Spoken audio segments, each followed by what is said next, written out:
Welcome to NFL World, where NFL starts and ends. I'm your host, Jacob. This is the final episode of Superstar for this season, and we're going to do a safety today. We're going to talk about Malaki Starks. The interesting thing with Malaki is, as a safety, he actually returned punts. He returned 4 punts this year. He had 39 yards. His longest one was 18. So he didn't do it a lot, but I found it was very interesting that a safety, because it's very rare you see a defensive player do it, but a safety do it shows that, okay, yeah, he does have some speed to him. So I thought that was very interesting. In the case of Malaki Starks, he had 52 solo tackles, no forced fumbles and interception, 3 pass. He actually had a total of 77 tackles, 25 assisted also. He did have an interception. If you actually look at his numbers, his tackle numbers went up, his interceptions went down, his pass breakups went down. So that could either be a good thing or a bad thing. It could be good if those tackles are happening while he's in the box and he's 5 yards around the line of scrimmage. That's a good thing. If he's around 20 yards from the line of scrimmage, that's a bad thing. That means that defense wasn't so good, and he was having to make a lot of tackles for that specific purpose. So it's kind of more in the middle with the Georgia Bulldogs. As I want to make sure I get the ranking right. Let me see if I can find it. No, I cannot find it right now. But that means your defense isn't quite as good. But it also doesn't surprise you that a Georgia Bulldog is a good player. For the last few years, that's how it's been. So you're not that surprised by it. The most surprising thing is when we talk about him, he's the top safety probably in the draft. And so that's really what we're going to try for today. Is Malaki Starks the top safety prospect in 2025? So I pulled up, let me see if I can get to it. I got to change the tab here. There we go. I pulled up the 31 safeties in this draft class. And this was ranked by PFF. They ranked Malaki Starks the first safety.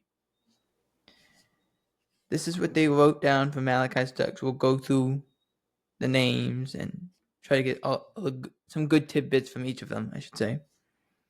Starks was a playmaker in the SEC for 3 straight seasons. He brings good football IQ, tackling, and movement ability to play free, strong, and safety. A strong free safety, strong safety, and slot. He isn't a rare athlete, but he has starting caliber. He's a starting caliber player in the back end of any defense. So when I hear that about a player, when he can play free safety, strong safety, and a slot corner role, that's hard to find. You immediately start thinking of C.J. Gardner-Johnson for what they can bring. I brought it up that I thought he was more like Malcolm Jenkins, the way Malcolm could play both safety positions and was impactful in both ways. But if we're looking for a guy right now, it would be probably C.J. Gardner-Johnson for his ability to be proactive. There is quite a few safeties here I want to name out. Kevin Winston Jr., the safety at Penn State, who showed off his athleticism in 2023. He is coming off a recent injury that kind of muddies the water for him, but he's the second-rated safety for Pro Football Focus. Xavier Watts from Notre Dame, written down as the best ball-hawking safety in the class, but probably somewhere drafted in day 2. He does have some tackling woes, so that could bring him down. Then we have Andrew, I'm going to butcher this name, I know. Mukaba. I know I put it. I'm sorry. He has a lack of run defense skill, but his game reminisces Devin McCourty, who excelled at being a true free safety for the majority part of his career with the Patriots. He makes savvy plays with a variety of alignments because of his football intelligence. Then you have that was the safety out of Texas. Then you have the safety out of South Carolina, Nick Amawari. He's a tricky prospect. It's more of a leap of faith. He has elite athleticism and playmaking abilities. He's more like a Kirby Joseph, but he has underwhelming box play and questionable technique. More reminiscent of Isaiah Simmons. So, what I see of that is, for Nick Amawari, like that's more of a guy who's more traditional at playing free safety. Let me roam back here and make plays. That's how I look at it. Then you have Lathan Ransom out of Ohio State. He says toughness and tenacity are Ransom's calling card. What he lacks in tools that other prospects has, he has instincts and awareness to make it up.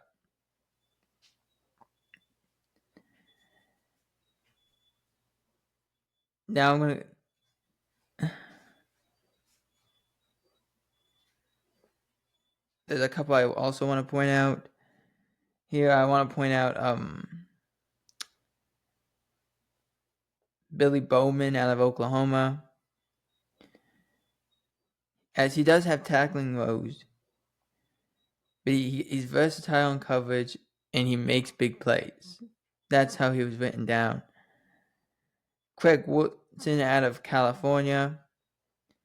He's an aggressive. He plays with speed. He chases down ball carriers near the line of scrimmage. He had a great coverage grade of 88.6, 6 pass breakups.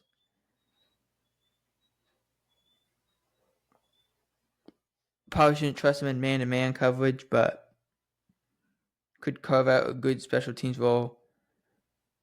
He needs a little bit more discipline, that's all. When you get a guy who's also being ranked out at 167, that's pretty much what you're looking for. Anyway. And then we got Rayun Lane III out of Navy. Lane is experienced, confident box safety who plays with aggressive attack-first mindset.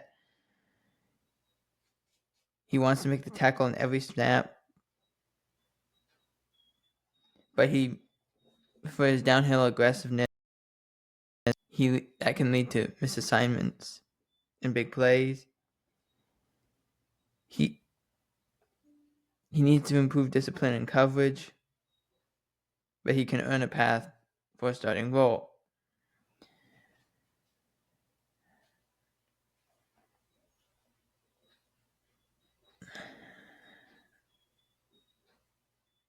Now we're going to do Shiloh Sanders, who is kind of ranked out as the 317th prospect on the big board. Despite lacking his father's athleticism, Shiloh possesses physicality that shows up when coming downhill against the run or delivering hits in coverage. However, he's often looks for the hit stick and fails to wrap up, leading to the high missed tackle rate of 13.4. His IQ is visible in his anticipation of coverage, but he has poor footwork that causes him issues with acting on reads with fluidity. The last ranked guy is CJ Taylor. Taylor's a natural athlete with a multi-sport background, having to compete at a high level in football, basketball, and baseball. His versatility allows him to line up at both free safety and strong safety, but has often reacts rather than anticipates, leading to inconsistent play. The lack of anticipation shows up in his tackling, as he posted a missed tackle rate of near 20% across his college football career. So, what you're trying to find is, when you get players like that, is you're just trying to find the best player. But when you see the ranking, you're like, okay, yeah, Malaki Starks ranks up probably the best guy. Him and Nick Malloy are probably the two best guys you're going to get in this class. But they both have different skill sets. That's the stuff with what Starks can do. He's a lot more of a talented player, but has great football IQ that he doesn't have to always rely on it, which is really what becomes important as you get older. Let's look at his biggest play style. He sometimes he's a boomstick guy. Most times he's just a straight tackle guy. That's kind of where we had him with like Gardner Johnson, who's just sometimes a boomstick guy, sometimes a tackle guy, just straight up tackle. That's his weaknesses are pretty easy to understand though. He does need to focus in on more of a run, like more run defensive stuff. But he's been productive. I'm just worried that can he change it to the next level as an NFL safety? But if you look at his performances, his best game was against Georgia Tech in a 44-42 win in 8 overtimes. That still sounds crazy to me. He had 10 tackles, 6 solos, 4 assisted, and a pass breakup. That only interception actually came against Clemson week 1 of the year, where they won 34-3. And if you look at this Georgia team, they only lost 3 games. They lost to Alabama, they lost to Ole Miss, and they lost to Notre Dame, who ended up winning the national championship. Not winning the national championship, but going to the national championship. So that's kind of how he played it. Notre Dame goes to the national championship. So to lose 23-10, that's not that crazy. It's a pretty successful career, but I want to go back to how his numbers did decrease a little bit. So I was looking at this when I was thinking of doing the video. You look at his numbers: 69 tackles his first year in 22, 45 solos, 24 assisted, 7 pass breakups, 2 interceptions. 23, his tackle numbers went down: 52 total tackles, 31 solos, 21 assisted, 7 pass breakups, 3 interceptions. So his interceptions went up and his pass breakups stayed the same. In 24, his tackles went back up to 77 total tackles, 52 solos, 25 assisted. His pass breakups went down to 3 pass breakups and 1 interception, going down from the last 2 years. So you see a player like this, his best impact will probably be as a free safety. And to learn that in football is a very difficult position, because it's more of a roamer. It's not exactly I'm going to go hit you. It's I'm just going to roam back here and do my thing. So that's why I think he's best suited. Where does he go becomes the issue. I think the best place he can go would be a team that kind of needs that. Not so much of a thumper, but more of a free safety. I could see him go to Atlanta. I could see him go to Philadelphia, who really doesn't need a thumper. But going to Philadelphia, I could see that. Those are things I could see in the case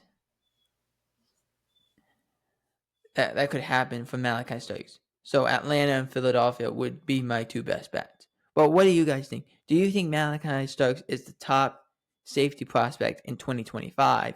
And let me know where he goes in the NFL draft. For NFL World, I'm Jacob Hebert.